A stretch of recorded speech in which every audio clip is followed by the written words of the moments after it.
السلام علیکم همت جان آفیسیال چینل ته ښه راغلاست. د زیاتو ملګرو په غوښتنه چې تاسو باید موږ ته د انلاین کارونو تخنیکي ویډیوګانو ترڅنګ موږ ته د اسانه انګلیسي زده کړو په باره کې هم کورس شروع کړی. نو ما هم د دوی غوښتنه ومنله. له دې وروسته به د انلاین کارونو او تخنیکي ویډیوګانو ترڅنګ هره ورځ تاسو ته د انلاین اسانه انګلیسي زده کړو هره ورځ یو درس یوه برخه تاسو سره شریکوم.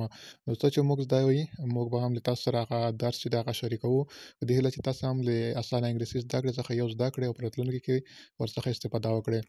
نو نن ورځ د اسانه انګلیسي زده کړې لومړی درس شروع کوو. لومړی درس چې دی هغه له A نه تر Z پورې کوم الفبات حروف چې دي په هغې باندې غږیږو. نو تاسو به هم له ځان سره یوه کتابچه راواخلئ.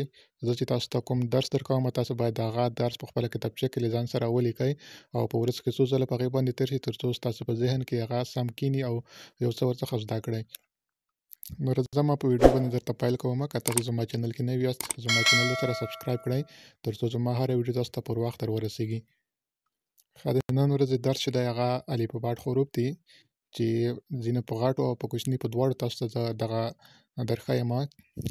الفبات حروف چې دي هغه شپږ حروف دي د انګلیسي حروف. نو تاسو باید د الفبات حروف چې دي دا له A نه تر Z پورې په پوره ښه دقت سره زده کړئ تر څو په راتلونکي کې بیا له ستونزو سره مخامخ نه شئ.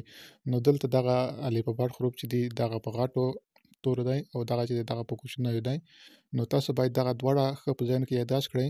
زه چې تاسو ته کوم توري وایم تاسو باید هغه په کتابچه کې درسره لیکئ درسره نوټ کوئ تر څو بیا په ذهن کې مو ښه کیني او ښه یې زده کړئ.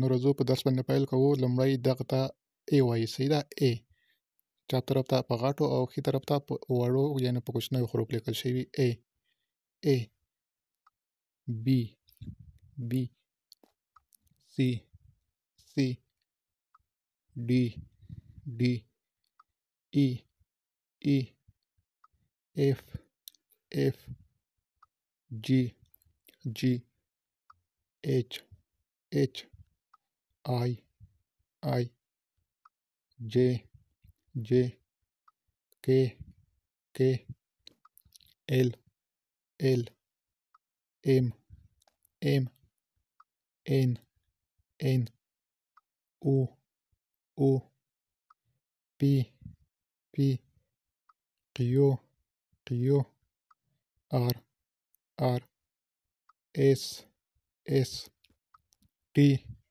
T U U V V W W X X Y Y Z Z. ښه نو دغه وو الفبات حروف له A نه تر Z پورې. نو تاسو باید کوم حروف چې وایئ همغه سمدستي په کتابچه کې لیکئ. بیخي زیات یې ولیکئ تر څو ستاسو په ذهن کې دغه بیخي زیات کیني. نو دا ډېر مهم دي د انګلیسي په زده کولو کې. تاسو باید دغه کله چې غواړئ ښه دقیق زده کړئ نو تاسو کوم حروف چې وایئ هغه به لومړی ووایئ او له هغې وروسته بیا په کتابچه کې لیکئ. نو تقریبا تر 3-4 مخونو پورې کتابچه کې دغه ولیکئ تر څو ستاسو په ذهن کې ښه کیني او ښه یې زده کړئ. نو دغه وه د نن ورځې درس. د هیله چې یو څه ورڅخه زده کړئ. نو تر بل درس پورې موږ ته اجازه راکړئ. ښه وختونه ولرئ.